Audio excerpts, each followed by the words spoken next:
The official story is straightforward. By the mid-1700s, European cartographers had developed sophisticated surveying techniques. Triangulation networks, celestial navigation, and careful measurement allowed them to map continents with increasing precision. The maps we attribute to regions once labeled Tartaria, covering vast stretches of Central Asia, Siberia, and parts of Eastern Europe, are assumed to reflect this gradual accumulation of knowledge, built expedition by expedition, sketch by sketch. But in 1778, a French atlas published a map of the interior Siberian river systems showing tributaries that wouldn't be officially surveyed until the 1820s. The level of accuracy wasn't approximate. It was specific. Bends and rivers matched.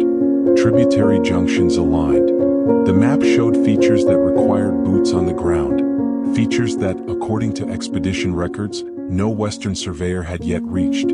This wasn't an isolated case. Dutch, German, and British maps from the same period show similar precision across territories labeled Tartaria, depicting mountain ranges, river courses, and settlement locations that predate the documented exploration of those regions by decades. The maps exist. The surveys that should have produced them do not. The timing creates friction. Let me be clear about what this script is and what it is not. This is a documentary examination of cartographic anomalies, architectural patterns, and historical interpretation. It does not claim hidden civilizations, suppressed knowledge, or fabricated history. It presents observations, raises questions, and leaves conclusions to the viewer. The term Tartaria is used here as a historical label applied to a geographic region on old maps, not as a proven empire or lost culture. What follows is an exploration of timing, scale, and the stories maps tell when their details don't align with the records that supposedly created them. The problem isn't that the maps are beautiful. Many old maps are. The problem is that they're correct. Take the 1737 map by Johann Matthias Haas, showing the Caspian Sea region and the land stretching eastward into what was labeled Tartaria Magna.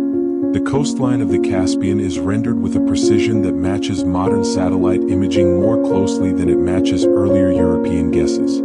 For comparison, maps from just 50 years prior show the Caspian as nearly circular, a shape that persisted in Western cartography for generations. Haas's map corrects this. It elongates the sea. It captures the northern shallows. It shows the Volga Delta with accuracy that implies direct measurement.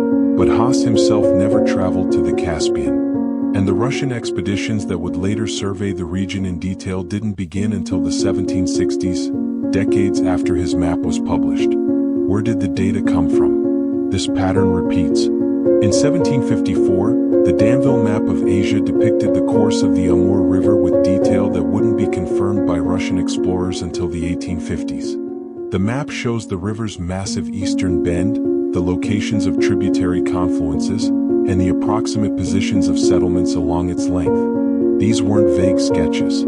They were cartographic assertions, lines drawn with confidence. The Amur region at the time was contested, remote, and largely uncharted by European standards. Russian expansion into the area was slow. Chinese maps of the same period show the river, but with different precision and from a different perspective.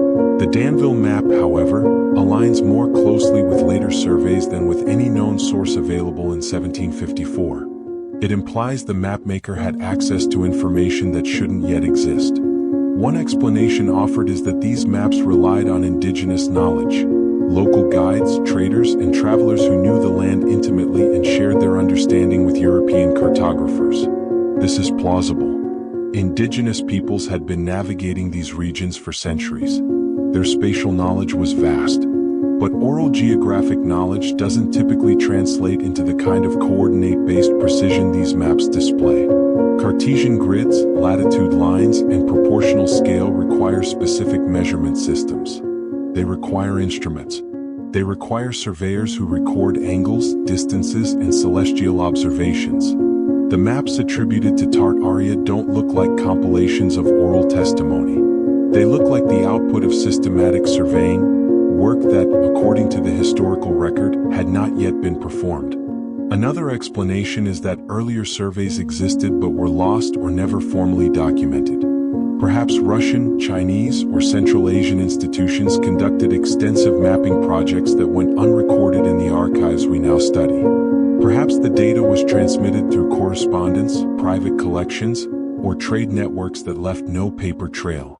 This is possible. Absence of evidence is not evidence of absence, but the scale of the gap is unsettling. We're not talking about a single river or a missed mountain range. We're talking about thousands of square miles rendered with consistent accuracy across multiple independent map publishers, across decades, across national boundaries. If these surveys existed, they were comprehensive, coordinated, and quietly distributed across Europe without leaving a trace in the institutional records that typically document such work. The logistics of that silence are difficult to picture. There's a third layer to this. Many of these maps don't just show geographic features. They show infrastructure. Roads that connect cities which, according to later exploration records, were described as isolated. Bridges over rivers that weren't supposed to have crossings yet. Postal routes threading through territories that European powers hadn't formally claimed. The 1770 Covens and Mortier map of Tartaria shows a network of roads cutting across the Kazakh steppe, linking settlements in patterns that imply regular travel and communication. But the steppe, during this period, is typically described in European accounts as open, unstructured, and dominated by nomadic pastoralism, not by fixed routes and permanent infrastructure. The map suggests something else. It suggests organization. And if the roads were there, someone built them. Someone maintained them. Someone knew where they led. The question isn't whether the maps are real. They are. You can view them in archives, libraries, and digitized collections. The question is how they came to contain information that the documented history of exploration doesn't adequately explain. Either the surveys happened earlier than we think, conducted by parties whose work went unrecorded, or the mapmakers had access to older sources, inherited cartographic knowledge passed forward through channels we no longer recognize. Both possibilities imply the same thing, that the lands labeled Tartaria on these maps were not blank spaces waiting to be discovered. They were already known. The pattern becomes harder to ignore when you move west. In 1825, the Erie Canal opened in New York State. It was 363 miles long, connecting the Hudson River to Lake Erie, cutting through terrain that required 83 locks, 18 aqueducts, and the excavation of millions of cubic yards of earth. It was called an engineering marvel. And it was, by the standards of what was supposed to exist in early 19th century America. But here's the friction. The canal was designed to handle commercial traffic volumes that didn't exist yet. In 1825, the populations of the towns along its route were small. Buffalo had fewer than 2,500 residents. Rochester had around 5,000. The agricultural output of the region, while growing, didn't justify a canal of that scale. Not immediately. The Erie Canal was built for a future economy, one that would take decades to develop. And it wasn't alone. Across the northeastern United States and into Canada, the early 1800s saw a sudden proliferation of canal systems, railroads, and transportation networks that consistently exceeded the immediate demand of the populations they served. The Champlain Canal, the Middlesex Canal, the Welland Canal, each was engineered with a capacity that anticipated growth, not responded to it. This is usually framed as visionary planning, and perhaps it was. But visionary planning requires capital, labor, and political will. It requires institutions capable of organizing large-scale projects and sustaining them over years of construction. It requires a level of infrastructural literacy, an understanding of engineering principles, supply chains, and long-term logistics that isn't supposed to be widespread in a young nation still expanding its frontier. The infrastructure appeared as though the knowledge to build it had always been there. The same timing appears in Britain. By the 1840s, the British railway network was already extensive, but the speed of its development is unusual. In 1830, there were fewer than 100 miles of operational railway in the entire country. By 1850, there were over 6,000 miles.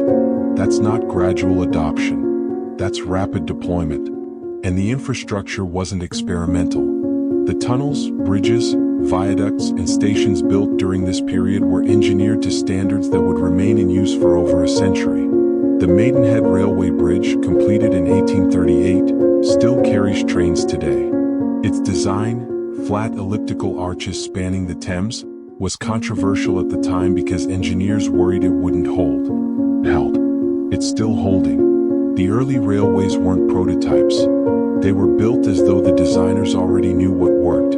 Then there's the question of stations. London's King's Cross Station opened in 1852. It was designed to accommodate far more passengers than were traveling by rail at the time. The main departure hall was vast, covering over 20,000 square feet, with iron and glass architecture that resembled industrial cathedrals more than practical transit hubs. Why build it so large? The standard explanation is that the railway companies anticipated growth. But anticipation requires precedent. In 1852, mass rail travel was still a new concept. There were no prior models to suggest that millions of people would soon be moving through these stations every year. Yet the infrastructure was built as though someone already knew. The same pattern shows up in urban water systems. In the 1850s, cities across Britain and the northeastern United States began constructing large-scale sewer networks.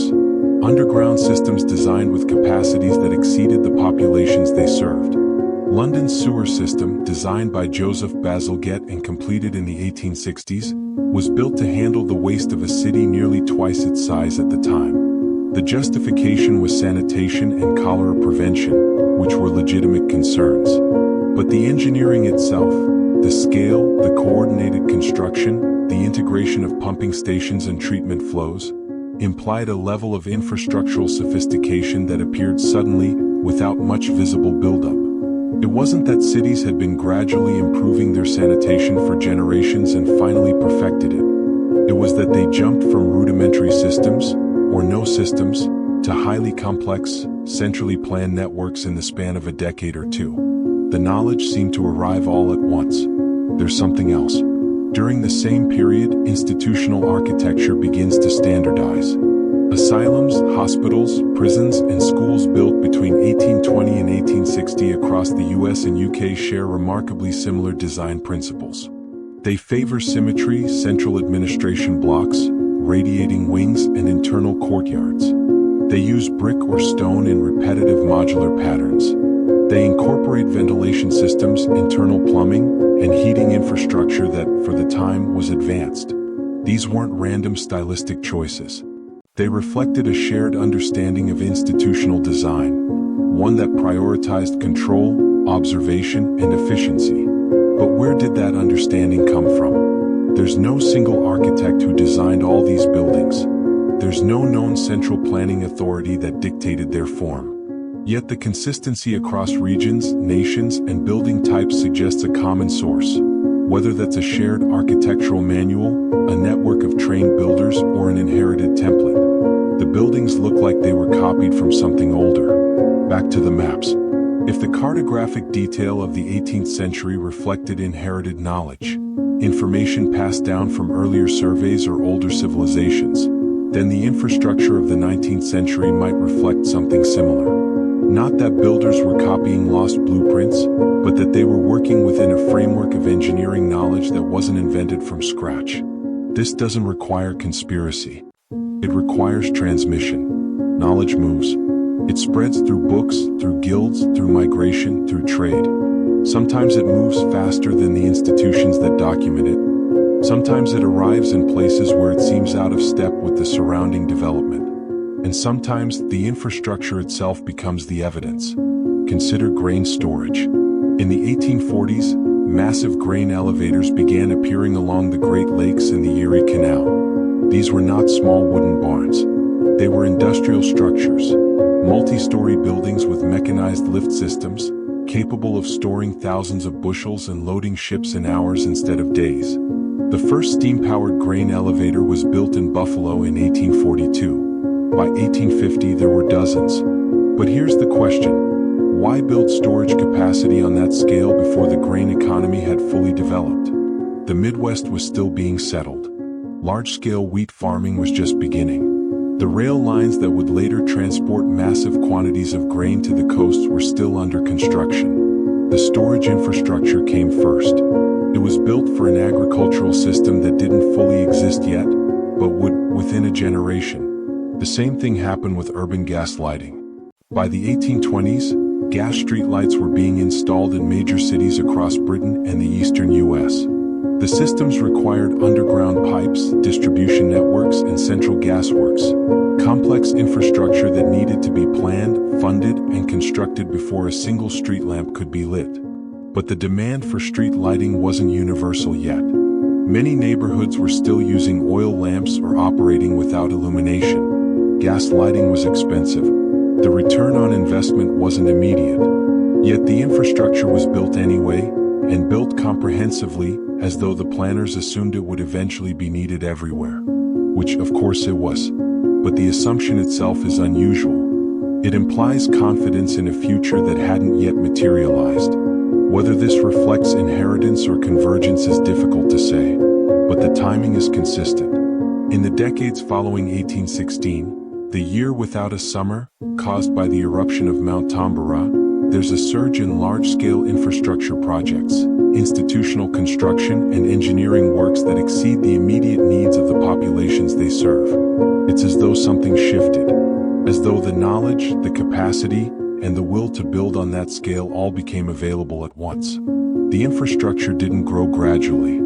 It appeared in waves, dense, coordinated, and built to last. And the maps that documented these places decades earlier had already shown them as though they were known. The word Tartaria first appeared on European maps in the 13th century.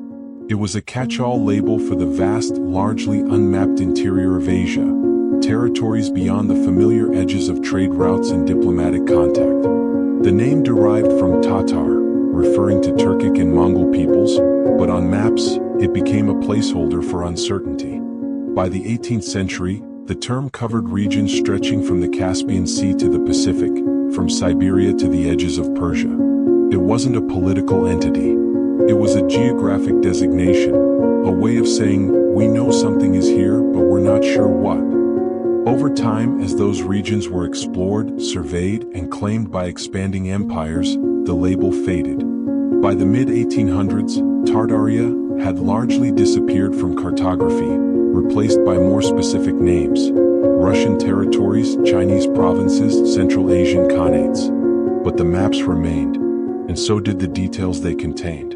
In recent years, the term has been reinterpreted. Online communities and independent researchers have revisited these old maps, not as historical artifacts, but as evidence of something unexplained. They've pointed to the cartographic precision, the infrastructure, the architectural consistency, and asked, what if Tartaria wasn't just a label? What if it referred to a civilization, one that existed, built extensively, and then vanished from the record? This interpretation is speculative. It rests on gaps, timing anomalies, and the uncomfortable feeling that certain aspects of 18th and 19th century development seem too advanced, too sudden, too coordinated. But speculation isn't proof, and the evidence invites multiple readings. Here are 3 ways to interpret what we've examined. First, the official explanation holds. The maps reflect gradual knowledge accumulation, sometimes aided by sources now lost. The infrastructure of the 1800s represents visionary planning and rapid industrialization. The architectural similarities are the result of shared engineering principles and stylistic trends. Timing compression is a feature of periods of intense development, not an anomaly. Second, the maps and infrastructure reflect inherited knowledge from older, less documented civilizations or cultures whose records didn't survive in the archives we now study. This doesn't require a lost empire, just the acknowledgement that knowledge transmission can be informal, incomplete, and difficult to trace. Third, Tartaria functions as a metaphor for the discomfort we feel when history doesn't fit neatly. It names the gaps between what we're told happened and what the physical evidence suggests. It's a way of asking, who built this and why does it feel like it was here before? All 3 interpretations coexist. None negates the others entirely.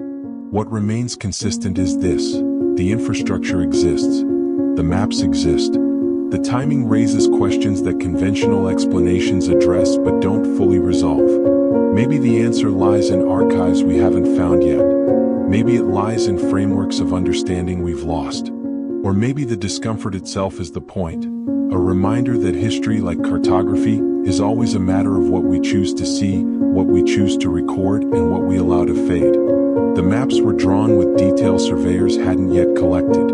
The infrastructure was built for populations that hadn't yet arrived. And the story we tell about how that happened continues to shift, each generation redrawing the edges of what we think we know.